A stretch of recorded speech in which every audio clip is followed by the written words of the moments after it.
আপনাদের স্বাগতম। আমাদের প্রথম ব্লগে আমরা শেয়ার করেছিলাম ঢাকা থেকে ব্যাংকক পৌঁছাবার খুঁটিনাটি। আমাদের হোটেলে পৌঁছতে প্রায় বিকেল 4টা বেজে গিয়েছিল। চেক ইন করে ফ্রেশ হয়ে একটা ঘুম দিলাম। সারাদিন জার্নির অনেক ধকল ছিল, তার উপরে আবার আগের দিন রাতে প্রায় রাত 3টার দিকে বাসায় ফিরেছি কুমিল্লা থেকে। কুমিল্লায় একটা নাটকের দলের আমন্ত্রণে মঞ্চ নাটকের শো ছিল। সেটা শেষ করে ফিরেই রাতে কাপড় গুছিয়ে 2 ঘন্টা ঘুমিয়ে আবার এয়ারপোর্টের দিকে দৌড়েছি।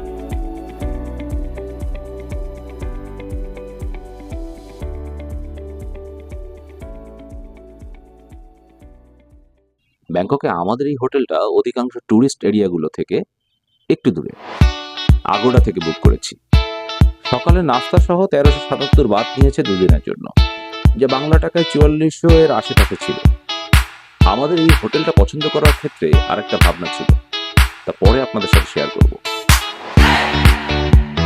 হোটেলে পৌঁছে একটা ঘুম দিলাম, তারপর উঠে দেখি সন্ধ্যা প্রায়।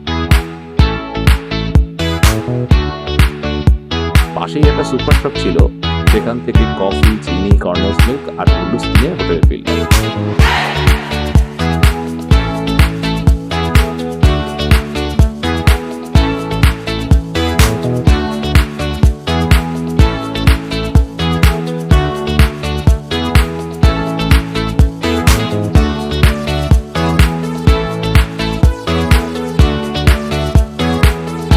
হোটেলে ফিরে ইনস্ট্যান্ট নুডলস আর কফি বানিয়ে খেয়ে বেরিয়ে পড়লাম আশেপাশে ঘুরে দেখতে।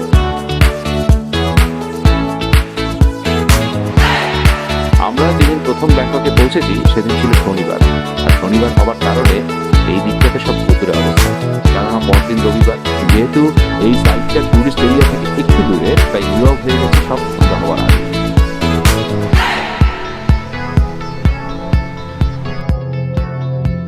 কিন্তু হোটেলের রাস্তা ধরে কিছুটা হাঁটতেই সেই কথা মনে পড়ে গেল, দিস সিটি নেভার স্লিপ। যতই রাত বাড়ে ততই রঙিন হয়ে ওঠে শহর। হোটেলের খুব কাছেই রাস্তার ধারে সারি সারি ওপেন রেস্টুরেন্ট, বার, পাব, ভাসমান খাবারের দোকান, আরো অনেক কিছু। হাজারো ট্যুরিস্ট এই থাইল্যান্ডে প্রতিদিন আসছে তাদের সময়গুলোকে উপভোগ করবার জন্য। মানুষের এই উন্মুক্ত উন্মাদনা দেখতে দেখতে অনেকটা হেঁটে একটা ইন্ডিয়ান রেস্টুরেন্টে ঢুকে পড়লাম, এমজে জাইকা রেস্টুরেন্ট।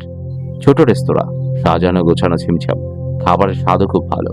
রাতের খাবার সেরে আবার হোটেলের দিকে ফিরে আসলাম। পরের দিন সকালে বের হওয়ার একটা প্ল্যান করে নিলাম। সকালে ঘুম ভাঙলো পুতুলের ডাকাডাকিতে। সকাল সকাল বের হয়ে গেলাম। আমাদের এদিনের টার্গেট 2-1টা টুরিস্ট স্পট ঘুরে দেখা ও একই দিনে বিকেলে কিছুটা শপিং রিলেটেড এরিয়াগুলোতে ঘুরে দেখা। ব্যাংককে এই দিনটা আমরা লোকাল মানুষদের মতন বাস এবং স্কাই ট্রেনে চড়ে বিভিন্ন মার্কেট ও টুরিস্ট স্পটগুলো ঘুরে দেখলাম। যেমন সকালে প্রথমে বাসে করে পৌঁছলাম থাইল্যান্ডের বিখ্যাত চাও ফ্রায়া নদীর বোট ঘাটে। এই নদীটি ধরে সমগ্র ব্যাংকক শহর গড়ে উঠেছে। এটা ব্যাংককের সিগনেচার জায়গা। ব্যাংককে ঘুরতে চাইলে কিন্তু আপনাকে এখানে আসতেই হবে। এই টুরিস্ট বোটের একটা সিঙ্গেল জার্নির জনপ্রতি 30 বাতের টিকিট কেটে আমরা ঘুরতে গিয়েছিলাম। সারাদিনের জন্য আনলিমিটেড রাইড হচ্ছে 150 বাত, আর সিঙ্গেল জার্নির জন্য 30 বাত।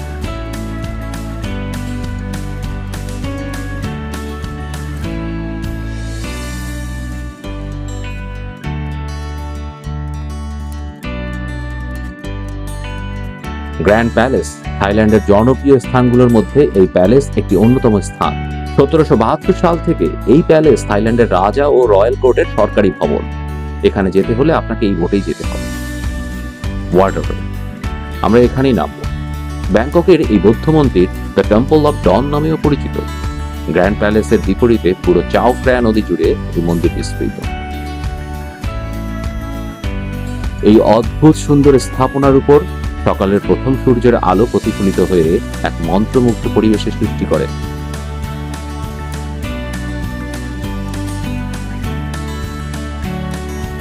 আমাদের প্ল্যান ছিল এখানেই নেমে পড়বার, আর যেহেতু আমরা সিঙ্গেল জার্নির টিকিট কেটেছিলাম তাই এবার এখান থেকে বেরিয়ে যেতেই হবে। ওয়াটাররুম থেকে বেরিয়ে আমরা বাস ধরে যাই চাতুচক উইকেন্ড মার্কেট, মানে সাপ্তাহিক বাজারে। জানলে অবাক হবেন, এই মার্কেটটি পৃথিবীর সবচেয়ে বড় উইকেন্ড মার্কেট বা সাপ্তাহিক বাজার হিসেবে পরিচিত। প্রায় 35,000 একর জমির উপর গড়ে ওঠা এই মার্কেটে 15,000-এরও বেশি দোকান আছে। Food, art, antique, fashion, souvenir সহ 26টি সেকশনে বিভক্ত এই মার্কেট দেখতে প্রায় 2 লক্ষ মানুষ ভিড় জমায় প্রতিদিন। শনি ও রবিবার সকাল 6টা থেকে সন্ধ্যা 6টা পর্যন্ত এই মার্কেট সাধারণ ক্রেতাদের জন্য খোলা থাকে। অন্য দিনগুলোতে শুধুমাত্র পাইকারি ক্রেতাদের জন্যই এই মার্কেট খোলা থাকে। এত বড় মার্কেট ঘুরতে আপনার সারাদিন লেগে যাবে। আমরা মার্কেটেতে মোটামুটি কিছুটা সময় ব্যয় করে কিছু টুকটাক কেনাকাটা করে বেরিয়ে পড়লাম। এবার বাস ধরলাম গন্তব্য ব্যাংককের সকলের পছন্দের অন্যতম শপিং ডেস্টিনেশন প্রাতনাম এরিয়ার মার্কেটগুলো চষে বেড়ানো।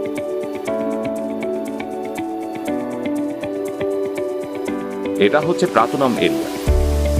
এখানে আসবার জন্য আপনি বিটিএস, বাস, পানিপথ থেকে শুরু করে টুকটুক কিংবা ট্যাক্সি সহ সব অপশনই পেয়ে যাবেন। প্রাতনাম এরিয়াতে বড় যে শপিং মলগুলো রয়েছে তার মধ্যে প্লাটিনাম ফ্যাশন মল অন্যতম। এই মার্কেটে ঢুকবার জন্য অনেকগুলো এন্ট্রি পয়েন্ট আছে। আমরা কিছু ডলার এক্সচেঞ্জ করব বলে এই মানি এক্সচেঞ্জ থেকে আমরা ডলার ভাঙিয়ে নিলাম। আমি বাংলাদেশ থেকে আসবার পর এই 2 দিনে ব্যাংককে সবচেয়ে ভালো রেট এখানেই পেয়েছি। আপনারা চাইলেই কিন্তু এখান থেকে এক্সচেঞ্জ করে নিতে পারেন।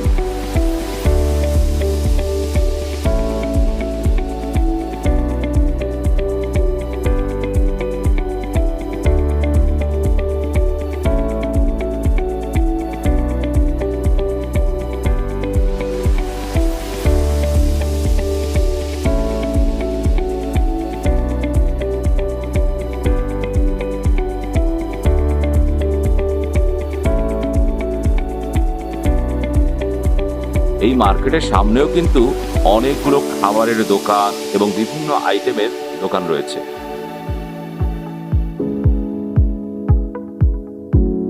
মার্কেটের ভিতরের দামের সাথে এখানে কম্পেয়ার করার কিন্তু একটা সুযোগ থাকবে।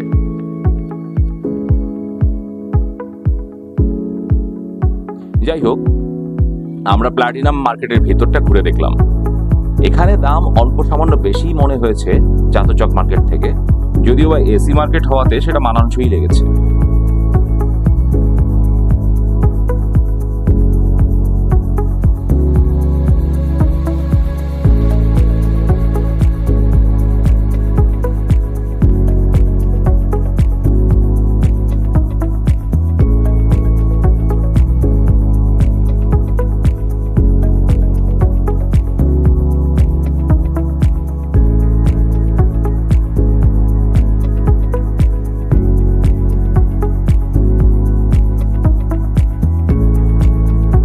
এই মার্কেট ঘুরে তারপর রাস্তা পার হয়ে হেঁটে সেখান থেকে প্রাতনাম ওপেন মার্কেট ও তার পাশেই ইন্দ্রা মার্কেট ঘুরে দেখতে গেলাম।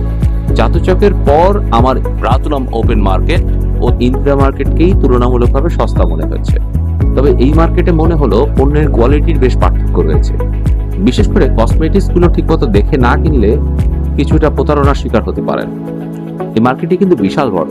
এর পেছনে আবার স্ট্রিট ফুড এবং স্ট্রিটে অনেকগুলো কাপড়ের দোকান সহ অনেক রকমের অর্নামেন্টস, জুতা, ব্যাগ সহ বিভিন্ন আইটেম এখানে আপনি পেয়ে যাবেন খুবই সস্তায়, কম দামে।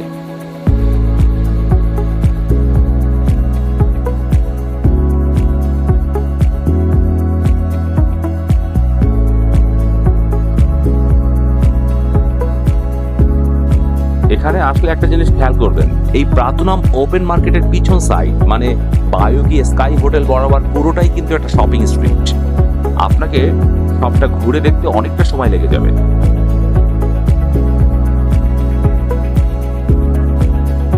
আমাদের বিকেলের দিকে খিদে পেয়ে গেল। চারিদিকে এত খাবারের দোকান, তবুও বুঝতে পারছি না কি খাবো। একটা মুসলিম রেস্টুরেন্টে খেতে ঢুকলাম। এই রেস্টুরেন্টটা থাই মুসলিমদের মালিকানাধীন দোকান, কিন্তু থাই নাগরিকদের পাশাপাশিও এখানে ইন্ডিয়ান ও ইন্দোনেশিয়ানরা চাকরি করে। খাবার অর্ডার করলাম, নান রুটি দিয়ে চিকেন কারি। এখানে খাবারের দাম অনেকটাই বেশি, খাবারের স্বাদ খুব একটা আহামরি কিছু না, জাস্ট পেট পুজো হলো আর কি।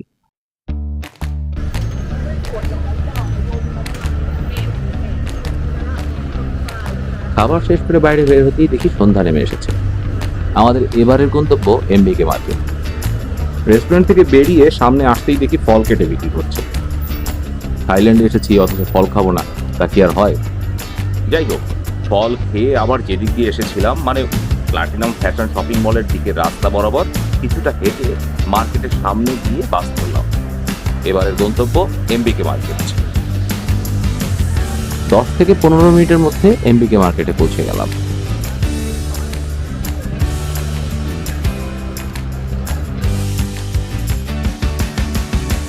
এই মার্কেটে ঘুরতে গিয়ে একটা বাজে অভিজ্ঞতার সম্মুখীন হলাম, যেটা আমাদের পুরো ট্যুরে খুব অর্থনৈতিকভাবে ভুগিয়েছিল। মিডল ইস্টের প্রতারকদের খপ্পরে পড়ে প্রায় $200 খুইয়েছিলাম ট্যুরের শুরুতেই। এটাকে নাকি বলে ব্ল্যাক ম্যাজিক স্ক্যাম। পরে কিছু ভারতীয় বন্ধুদের কাছে শুনলাম থাইল্যান্ডে খুবই কমন বর্তমানে একটি স্ক্যাম হচ্ছে কারেন্সি স্ক্যাম। মূলত মিডল ইস্টের লোকজনগুলোই এই স্ক্যামের সাথে জড়িত। এরা নিজেদেরকে পরিচয় দেয় সৌদি, আমিরাত কিংবা কাতারের নাগরিক হিসেবে, কিন্তু আসলে এরা সাধারণত ইজিপশিয়ান এবং জর্ডিয়ানের। এদের প্রধান টার্গেট হয় বাংলাদেশি, ইন্ডিয়ান এবং পাকিস্তানি। কিভাবে স্ক্যামগুলো হয় সেটা আপনাদেরকে বলি। আমরাও ঠিক সেম একটি স্ক্যামের শিকার হয়েছিলাম। এরা সাধারণত থাইল্যান্ডের ট্যুরিস্ট স্পটগুলোতে ঘোরাঘুরি করে। দুজন ব্যক্তি আমাদেরকে দুদিক থেকে এসে ঘিরে ফেললো এবং তারা দুবাইতে থাকে। বাংলাদেশি কোনো একজনের কার্ড বের করলো, কার্ড বের করে আমাদেরকে দেখিয়ে বললো এই লোকটি হচ্ছে তোমাদের বাংলাদেশের, এর সাথে আমার খুব পরিচিত, এর ঠিকানা দিয়েছে, তার ওখানে যেতে চাই। আমরাও সরল মনে বিশ্বাস করছি। তারপরে বললো যে আচ্ছা তোমাদের দেশের কোনো টাকা পয়সা নেই তোমাদের কাছে? এবং আমি যখন আমার মানি ব্যাগটা খুলে তাকে আমাদের দেশে 10 টাকার একটি নোট দিতে চাইলাম, ঠিক তখনই লোকটি খপ করে আমার হাত থেকে মানি ব্যাগটি নিয়ে বললো কি এই কারেন্সিগুলো কি? আমি বললাম যে এগুলো সিঙ্গাপুর ডলার আর হচ্ছে মার্কিন ডলার। তো সিঙ্গাপুর ডলারটা একটু ঘুরে ফিরে দেখলো, মার্কিন ডলারটাও একটু দেখলো, দেখে আবার সে আমাকে দিয়ে দিল। আমি দেখলাম যে তার হাতে কিছু নেই এবং সে আমাকে সুন্দর করে মানি ব্যাগটা ফিরিয়ে দিল। এবং আমার ওয়াইফকে দ্বিতীয় ব্যক্তি তিনি হচ্ছে পিছন থেকে অনেক কিছু জিজ্ঞেস করছিল। আমি বুঝতে পারিনি যে কি জিজ্ঞেস করছিল। পরে জানতে পারলাম যে আমার ওয়াইফকে জিজ্ঞেস করছিল তোমার কাছে কোনো বাংলাদেশি টাকা বা এই সেই হাবিজাবি কিছু নেই। তো আমার ওয়াইফ সামহাউ মানে সে বুঝতে পারছিল কিছু একটা, সে কোনো কিছু বলছে না আমার কাছে কিছু নেই, একদমই কিছু নেই। কিন্তু ওর কাছেও কিছু থাই বাদ সহ আরো বেশ কিছু টাকা পয়সা ছিল। ভাগ্যিস ও সেগুলো দেখায়নি। যাই হোক, এই লোকগুলো চলে যাওয়ার পর আমার ওয়াইফ আমাকে এসে বলল তুমি তোমার মানি ব্যাগটা আরেকবার চেক করো। আমি যখন মানি ব্যাগটা চেক করলাম, মানি ব্যাগটা চেক করে দেখি আমার মানি ব্যাগের মধ্যে একটা মার্কিন $100 আর দুটো সিঙ্গাপুরের 50 $100 নাই হয়ে গেছে। যতক্ষণে আমরা এটা বুঝে উঠলাম ততক্ষণে তারা লাফাচ্ছিল। এই 3-4 মিনিটের মধ্যে তারা ওই এলাকা ছেড়ে চলে গেছে। তাদেরকে কোথাও খুঁজে পেলাম। এই সেম গল্পে এই স্ক্যামটি বিভিন্নভাবে বিভিন্ন জায়গায় হয়ে থাকে।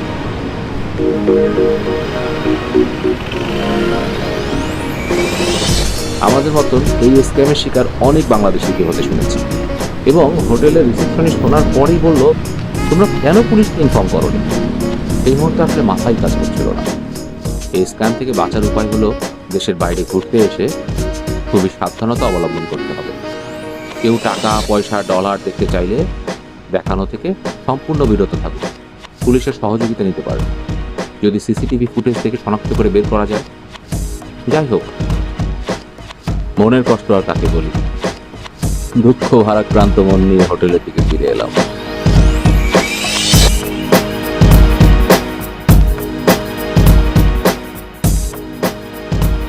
আপনাদের কাছে এই পর্ব থেকে বিদায় নিচ্ছি, কিন্তু যাওয়ার আগে একটা অনুরোধ করছি সবার কাছে, যেখানে সেখানে ময়লা আবর্জনা ফেলবেন না, পরিবেশের ক্ষতি করবেন না, অযথা হর্ন বাজাবেন না। আপনার দেশ এবং শহরের সৌন্দর্য রক্ষার জন্য যেখানে সেখানে পোস্টার লাগানো থেকে বিরত থাকুন।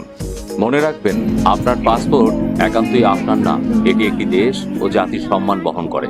আপনি যখন বাংলাদেশ ছেড়ে অন্য দেশে যান তখন আপনার মাধ্যমেই বাংলাদেশকে চিনে অন্য দেশের মানুষজন। নিজেকে, নিজের দেশকে সুন্দরভাবে উপস্থাপন করুন, তাতে আপনার মর্যাদা বাড়বে, দেশের মর্যাদাও বাড়বে। দেখা হবে সামনের আর এক পর্বে।